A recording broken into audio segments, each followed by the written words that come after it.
उसमें क्या ऐसा करे कि इंटरव्यू जो हम जिस डायरेक्शन में चाहते हैं वो हो। 2 दिन पहले मैं फिर सर से मिला इंटरव्यू के, मैंने कहा सर डर लग रहा है मुझे। बोला किस चीज़ को लेकर? मार्क्स देखते ही मैंने सबसे पहले सर को मैसेज किया कि सर 200 मार्क्स इंटरव्यू में है, और अभी का पैटर्न जो है वो उसमें सीसेट बहुत इंपॉर्टेंट हो गया है, मतलब कट ऑफ आप देख ही रहे हो। हमारे हिंदी मीडियम में एक जो रीज़न है सिलेक्शन कम होने का वो ये भी है कि मेंस ही बहुत कम लोग दे रहे हैं, प्रीलिम्स ही नहीं निकल रहा लोगों का। आज हम लोग क्लास स्टार्ट करें उससे पहले अभी एक सिलेक्टेड स्टूडेंट आए हैं, तो मैं आपको उनसे मिलवाना चाह रहा हूँ, है ना। आईआरएस पर सिलेक्शन हुआ, आईआरएस की पोस्ट पर उनका, बाड़मेर राजस्थान से हैं, तो आपको मिलवाते हैं पूरन प्रकाश जी से।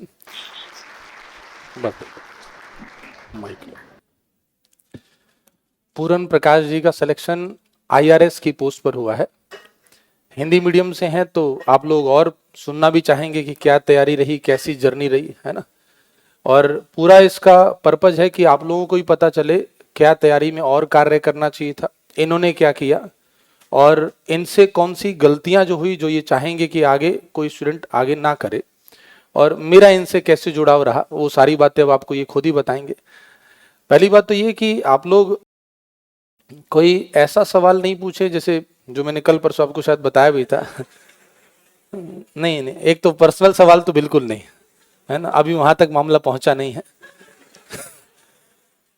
और दूसरी बात, जैसे एक स्टूडेंट ने पूछा कि कौन सर कितने घंटे पढ़ते थे, तो इन चीजों का कोई सिंगल आंसर नहीं होता। तो पहले मैं चाहूंगा कि इनका एक बार स्वागत करवा दिया जाए, तालियां बजनी चाहिए।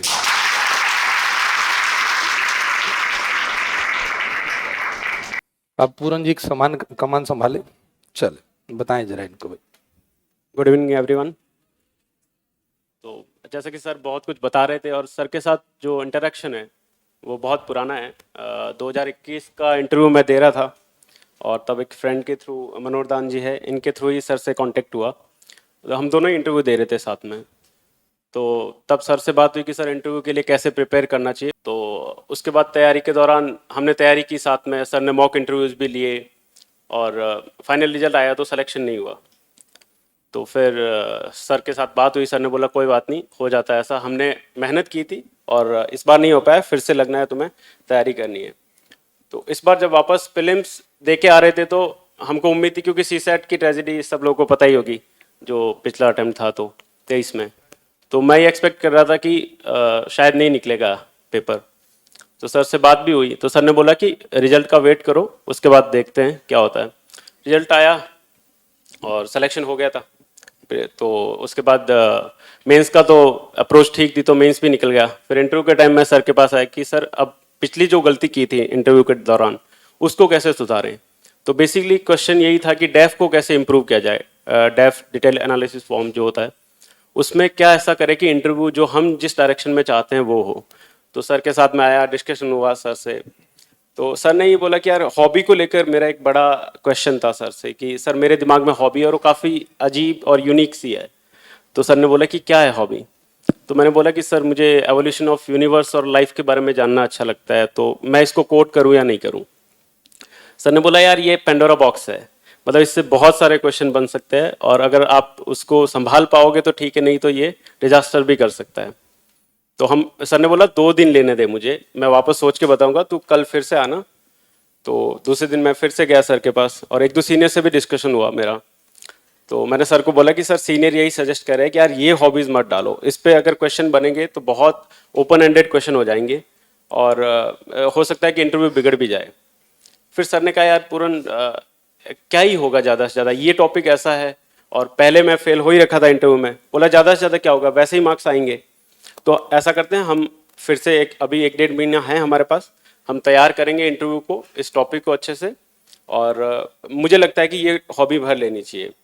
तो फिर मैंने वो हॉबी भरी। फिर हम 1 महीने तक, 1.5 महीने तक लगातार सर के साथ लगातार इंटरेक्शन हुआ, और सर ने एक एक क्वेश्चन, किस तरह के क्वेश्चन बन सकते हैं, कौन सी बुक्स पढ़नी है उस टॉपिक से रिलेटेड, सेपियंस बुक के बारे में, ब्रीफ हिस्ट्री ऑफ टाइम जो स्टीफन हॉकिंस की बुक्स है उसके बारे में, ये सारी बुक्स पढ़ी, एक एक क्वेश्चन बनाए, उससे क्या क्या आ सकता है। इकोनॉमी विशेष रूप से, जो इंटरव्यू के टाइम हमारे हिंदी मीडियम में विशेष रूप से रहता है कि हम थोड़ा लो कॉन्फिडेंट फील करते हैं, तो उसको लेकर भी 2 दिन पहले मैं फिर सर से मिला इंटरव्यू के। मैंने कहा सर डर लग रहा है मुझे। बोला किस चीज़ को लेकर? मैंने कहा सर हॉबी तैयार है, लेकिन इकोनॉमी जो मेरा है मुझे लग रहा है कि फैक्चुअल क्वेश्चन में कॉन्फिडेंट नहीं हूँ मैं। तो सर ने बोला कि यार तू एक काम कर, शायद किसी स्टूडेंट को आपने फ़ोन किया था कि यार एक काम करना, वो जो मेरे नोट्स है वो लेके आ तू अभी। वो नोट्स लेके आए, फिर सर ने हमने 1 घंटे का सेशन किया उस नोट्स पे पूरा, एक एक क्वेश्चन पे, जीएसटी पे और भी एनपीए पे, टैक्सेस पे, जहाँ जहाँ से बेसिक क्वेश्चन बन सकते हैं। तो उसके बाद मेरे को कॉन्फिडेंट फील हुआ अब इकोनॉमी आएगा तब भी डील कर सकते हैं, हॉबीज आएगा तब भी डील कर सकते हैं। और इंटरव्यू के बाद जब इंटरव्यू मैं दे के आया, शुक्ला सर का बोर्ड था, तो बहुत जिस डायरेक्शन में हम लोगों ने तैयारी की थी सर ने और जो भी, तो उसी डायरेक्शन में पूरा इंटरव्यू गया। मतलब वही हॉबीज से क्वेश्चन थे, बुक्स से क्वेश्चन थे, और लकीली सर की मतलब जो युval नोआह हरारी और ये सब फेवरेट ऑथर थे सर के, तो पूरा इंटरेक्शन उसी पे हुआ। तो मैंने सर को आते ही फ़ोन किया कि सर जो हमने हॉबी भरी थी पूरा इंटरव्यू उसी पे गया है। और फिर मैं दूसरे दिन आया, सर को मिला, मैं सेपियंस बुक लेके आया था सर, आपको याद होगा। जी जी तो बिल्कुल। मैंने सर को गिफ्ट की वो बुक। सर ने बोला यार ये सेपियंस एक बार मेरे को भी पढ़नी है यार, फिर सारी बुक्स जो है उससे रिलेटेड। इनकी हॉबी से मेरी भी जिज्ञासा बढ़ गई थी। मानव जाति का इतिहास क्या होता है, कैसे थी, वो सेपियंस की पूरी बुक है। मैंने कभी इसमें मेरा कोई इंटरेस्ट रहा नहीं, तो मैंने इनसे ऐसे ही कह दिया था, मैंने कहा मुझे भी, मैं सोच रहा हूँ पढ़ूंगा। तो ये एक बुक मेरे लिए ले आए थे गिफ्ट करके, इन्होंने अपने राइटिंग से वो लिखा भी कि सर ये आपके लिए धन्यवाद। आज ये बुक है मेरे पास, तो मुझे बड़ा अच्छा लगा कि चलो इंटरव्यू ठीक हो गया। लेकिन इंटरव्यू के बाद का परिणाम क्या होगा वो अब ये खुद बताएंगे, आगे की कहानी।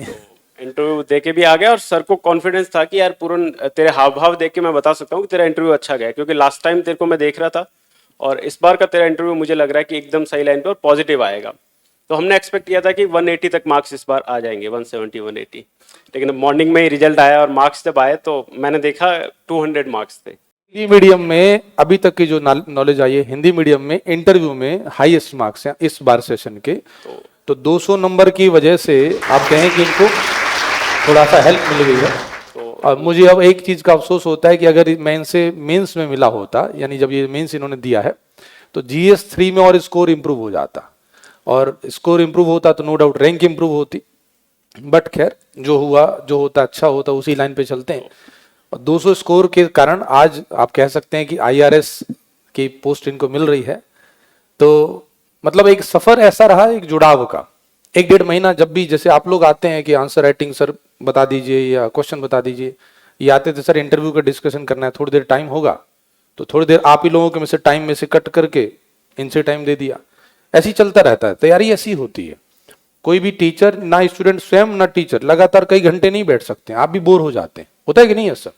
यही था। तो मार्क्स देखते ही मैंने सबसे पहले सर को मैसेज किया कि सर 200 मार्क्स इंटरव्यू में है। तो सर का मैसेज, अरे वाह यार मजा आ गया। तो फिर मैंने कहा सर मिलना है मुझे अभी।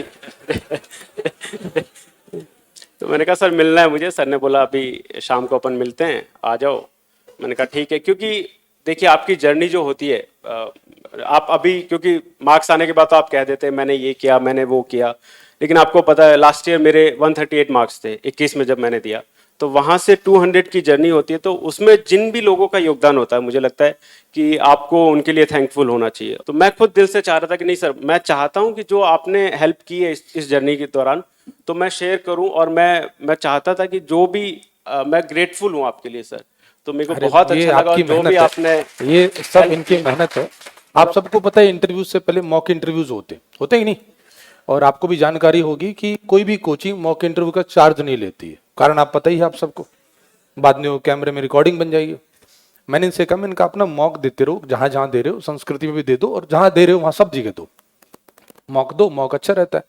तो इन्होंने एक लाइन बोली, सर मैं कैमरे पर ना कंफर्टेबल नहीं रहता, क्योंकि मॉक में छोटा सा कमरा है, चारों तरफ से कैमरा घेर लेता है, क्वेश्चन आंसर देने के बजाय ऐसे लगता है जैसे कैमरा वाले जो नहीं होता परेशान कर रहे हैं, तो मैं कंफर्टेबल नहीं हूँ। तो मैंने कहा एकदम ठीक है, छोड़ देते हैं, एक काम करते हैं पर्सनली मॉक लेते हैं। तो पर्सनली मैं 1-to-1 डिस्कस करता रहता था। लेकिन जो यूनिवर्स की नॉलेज है, इसमें साइंस है कि नहीं, ब्लैक होल वगैरह साइंस है। अब मुझे लगा कि कहीं साइंस में कोई क्वेश्चन शुरू हो गए और मैंने अगर उस पर तैयारी नहीं कराई तो वीक रह जाएगा। तो मैंने इनको कहा एक काम करो, आप थोड़ी देर के लिए सीबीपी श्रीवास्तव सर से 1-to-1 मिल लो। श्रीवास्तव सर इंटरव्यू के तो आप कह सकते हैं इतने अनुभवी हैं, इतने साल से इंटरव्यू ले ही रहे हैं, और प्लस सर साइंस के भी अच्छे जानकार है। आप लोग पढ़े हैं ना, भी आपको पढ़ के लग गया होगा, सर के पास सारे सब्जेक्ट की नॉलेज है। कभी भी आप इकोनॉमी में अटक जाओ और मैं अवेलेबल नहीं हूं तो सर से बात कर सकते हो, पूरी बराबर आंसर आपको मिलेगा। तो मैंने इनको अपनी सेफ्टी के लिए, मुझे डर लग रहा था कि भाई कोई ऐसा ना हो कि 2-4 नंबर कसर रह जाए, तो आप एक काम करो श्रीवास्तव सर से मिल लो। तो इन्होंने कहा सर मैं कैमरे पर कंफर्टेबल नहीं हूं। तो मैंने स्पेशली स्टाफ को बोला इनको 1-to-1 मिलाना है, वहां कैमरा नहीं होना चाहिए। हमारा टारगेट प्रचार प्रसार था ही नहीं। एक होता है ना कि आप 2-3 साल से किसी व्यक्ति को कोशिश कर रहे हो कि ये नैया पार लग जाए, तो अब आपका भी एक तरह से वो टारगेट हो जाता है कि नहीं अब सिलेक्शन होना चाहिए, बहुत हो गया। तो कैमरे पर कंफर्टेबल नहीं है तो नहीं है, कोई बात नहीं, क्या करना है प्रचार प्रसार करा के। आज ये कह रहे हैं सर मैं आपको धन्यवाद बोलना चाह रहा हूं, मुझे इस चीज की खुशी है कि इंटरव्यू में अच्छा स्कोर आ गया, इससे ज्यादा बेहतर कुछ नहीं हो सकता, हाँ या नहीं, यही होना भी चाहिए। तो खैर इनकी अपनी मेहनत है। नहीं सर, मेरी मेहनत तो थी, लेकिन उसके अलावा जो गाइडेंस होता है, क्योंकि मुझे लगता है कि उस दिन शायद अगर वो हॉबी नहीं भरते तो पूरा इंटरव्यू एक अलग डायरेक्शन में जा सकता था, और वही मार्क्स भी डिसाइड करता है। बहुत सब्जेक्टिव चीज़ होती है इंटरव्यू, ऐसा नहीं है कि आप पहले से सब कुछ तैयार करके जा रहे हो उसी डायरेक्शन में जाए। तो वो चीज़ है, मुझे लगता है कि वहाँ से एक टर्निंग पॉइंट था वो, और उसी की वजह से सर वो मार्क्स भी रिफ्लेक्ट हुए वहाँ पर। इनकी हॉबी भरवाना रिस्क था, मैं नाम नहीं लूंगा, 2-3 सेलेक्टेड लोगों के इन्होंने उस समय नाम लिए कि सर मैंने रैंक कितने से बात करी, रैंक कितने से बात करी है, उन्होंने कहा ये हॉबी मत भरना, ये डिजास्टर हो जाएगा। तो हमने 2-3 दिन का टाइम लिया, मैंने इनसे कुछ सवाल पूछ लिए, हॉबी में भैया आपने क्या पढ़ा है या खाली लिख दी हॉबी। इनके पास काफी नॉलेज थी उस हॉबी की, तो मुझे लगा हॉबी भरवाई जा सकती है। अब आप सब लोग बताएं अगर सिलेक्शन नहीं होता या इंटरव्यू में स्कोर कम आते तो कारण कौन, ये कितना रिस्क है, नहीं यही है। अभी सिलेक्शन हुआ है तब भी कारण अरे नहीं ये तो इनका बड़प्पन है, अन्यथा स्टूडेंट की खुद की मेहनत होती है, टीचर और गाइड का तो थोड़ा सा गाइडेंस का काम होता है, हम तो बस दिशा बता सकते हैं, चलना तो स्टूडेंट को स्वयं ही होता है या नहीं। तो इनकी खुद की मेहनत है, लेकिन बहुत रिस्क था। अब आप सोचो अगर वो हॉबी से इंटरव्यू में नंबर कम हो जाते तो दिमाग में क्या इमेज बनती कि जो सिलेक्टेड का एक्सपीरियंस होता है उसको मान लेना चाहिए, होता है कि नहीं। लेकिन अब एक नई इमेज डेवलप हो गई है कि आप जो कर सकते वो करो। आपको किसी सिलेक्टेड ने कहा है ये हॉबी नहीं भरनी चाहिए, इसका मतलब है कि वो ये कहना चाह रहा है आज तक मैंने ऐसी हॉबी भरते किसी को, लेकिन इसका ये मतलब नहीं है कि इस हॉबी को भर के नंबर नहीं ला जा सकते हैं। तो वो इन्होंने कर दिखाया है, बहुत बहुत मुबारकबाद इन सबको। Thank you sir, thank you sir. आप इनको एक बार अपना कुछ प्रीटी से लेके मेंस तक का जो थोड़ा सा तैयारी बता दीजिए प्रीलिम्स क्या की कर। स्ट्रेटेजी, आप लोग सब 25 में एग्जाम देने वाले हो। हाँ, तो प्रीलिम्स को लेकर स्टैंडर्ड बुक्स पढ़नी है सबको, और प्लस सर के नोट्स वो पढ़ सकते हो। बाकी जो भी आपकी कोचिंग के नोट्स है, कोई भी रिसोर्स पढ़ो, वो लिमिटेड रिसोर्स होना चाहिए, और बार बार उसको रिवाइज करो। तो वही है। और अभी का पैटर्न जो है वो उसमें सीसेट बहुत इंपॉर्टेंट हो गया है, मतलब कट ऑफ आप देख ही रहे हो। तो ये है कि सीसेट पहले आप 66 मार्क्स फिक्स कीजिए कि यार 66 तो आने ही चाहिए। उसके बाद जीएस इंपॉर्टेंट हो गया। आप जीएस में 90 मार्क्स, बहुत सारे फ्रेंड है, आज मैं मार्कशीट देख रहा था सबकी 98 मार्क्स है, लेकिन जो सीसेट में वहाँ 45 मार्क्स है, 65 मार्क्स है। तो फिर आपकी पूरी जर्नी वहीं पे स्टॉप हो जाएगी। और हमारे हिंदी मीडियम में एक जो रीज़न है सिलेक्शन कम होने का, वो ये भी है कि मेंस ही बहुत कम लोग दे रहे हैं, प्रीलिम्स से नहीं निकल रहा लोगों का, तो उस वजह से प्रॉब्लम हो रही है। तो आप लोग पीटी को सबसे पहले सीसेट को बहुत सीरियस लीजिए अभी से। हर दिन सीसेट पढ़ना है, 1 घंटे मैथ्स को पढ़ना है, क्योंकि आर्ट्स बैकग्राउंड के लोग तो विशेष रूप से मैथ्स से डरते हैं। उनको लगता है कि यार प्रैक्टिस नहीं कर पाएंगे, या हमारा मैथ्स कैलकुलेशन अच्छा नहीं है, स्पीड नहीं है, और 2 आवर्स में वो माइंड और ब्लॉक हो जाता है। मैं एग्जाम हॉल की सिचुएशन बता रहा हूँ, यहाँ हम लोग कर सकते हैं, लेकिन वहाँ आपके पास कॉम्प्रहेंशन का भी प्रेशर है, आपको मैथ्स भी करनी है, रीजनिंग भी करनी है, और 80 क्वेश्चंस में से सेलेक्ट करना, वो भी एक बड़ा टास्क है कि कौन से इजी क्वेश्चन पिक करें हम।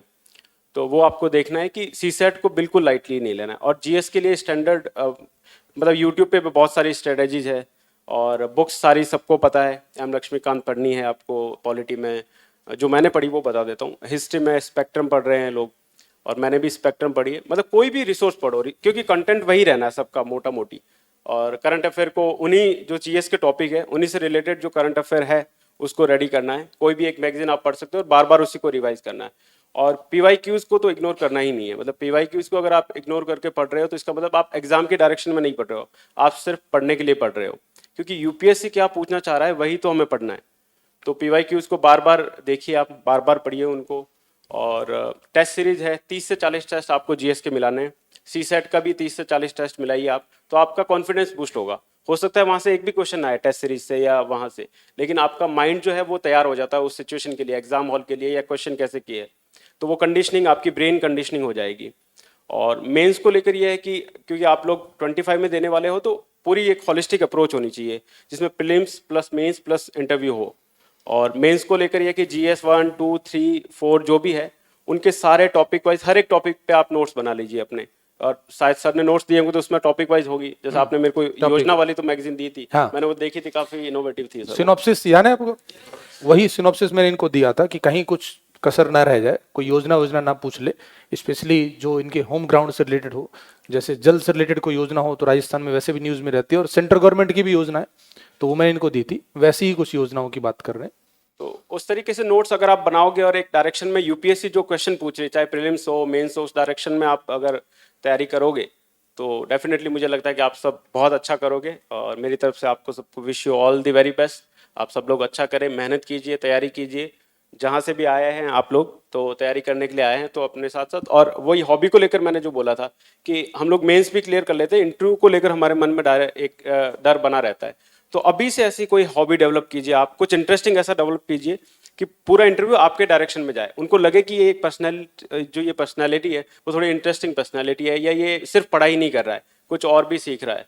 तो मुझे लगता है कि ये सारी चीज़ें करोगे, बाकी कस्टमाइज अपनी अपनी आप स्ट्रेटेजी बना सकते हो अपने अकॉर्डिंग, जो आपकी स्ट्रेंथ है, जो वीकनेस है उसके अकॉर्डिंग। और मुझे लगता है कि ये सारी स्ट्रेटेजीज और लगातार सर के गाइडेंस में आप रहोगे तो आप सब लोग अच्छा ही करोगे। तो wish you all the very best. Thank you, thank you, thank you. हम इनके भविष्य की, उज्जवल भविष्य की शुभकामनाएं इनके लिए, और उम्मीद करते हैं कि आगे आने वाले समय में इनसे जब मुलाकात होगी तो ये बहुत ऊंचे पद पर पहुंचे। धन्यवाद, धन्यवाद।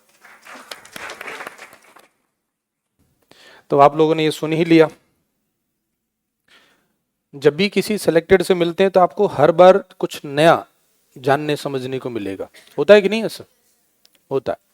और चूंकि जैसा आपने पूरी स्टोरी सुनी ही ली है कि हर किसी के सिलेक्शन में किसी एक दो ऐसे व्यक्ति होते हैं, कई बार वो कोई फ्रेंड होता है, कई बार टीचर होता है ना, कई बार कोई इंस्टीट्यूट होता है, और कभी कभी उसकी बुक्स होती हैं जो उसको बहुत आगे ले जाती हैं।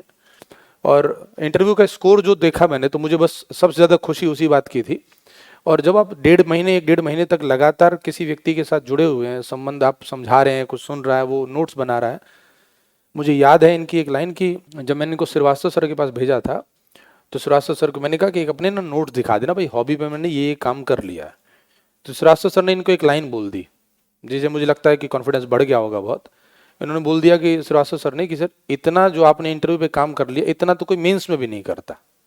अब आप बताइए, जब इस तरह की लाइन टीचर के मुंह से सुनने को मिल जाए, इसका मतलब क्या है कि आपने तैयारी बहुत अच्छी कर ली। बस उसी से कॉन्फिडेंस बढ़ता है। यानी हम लोगों का रोल आपको अंदर भेजने के लिए धक्का नहीं देना, आपको इतना कॉन्फिडेंस बढ़ा देना कि आप आराम से अंदर जाओ, अब आपका इंटरव्यू अच्छा होगा। रियल में तो परफॉर्म स्टूडेंट नहीं करना होता, होता है कि नहीं ऐसा?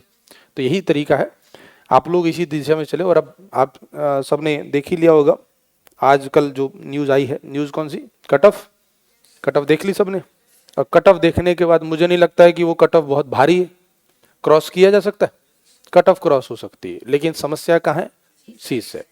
तो उसके लिए कोचिंग करना जरूरी नहीं होता। कोचिंग कर रहे हो, करनी है, वो आपका व्यक्तिगत निर्णय है, बिल्कुल पूरी तरह से व्यक्तिगत है। लेकिन जो मैंने शायद कल परसों भी आपसे कहा होगा, ऑटोमेटिकली हमारे मुंह से निकलता ही रहता है, सी सेट प्रैक्टिस मांगता है।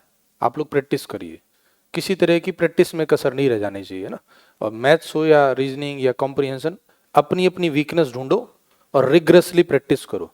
अब आप बताओ 76 नंबर कोई कट ऑफ होती है कि 76?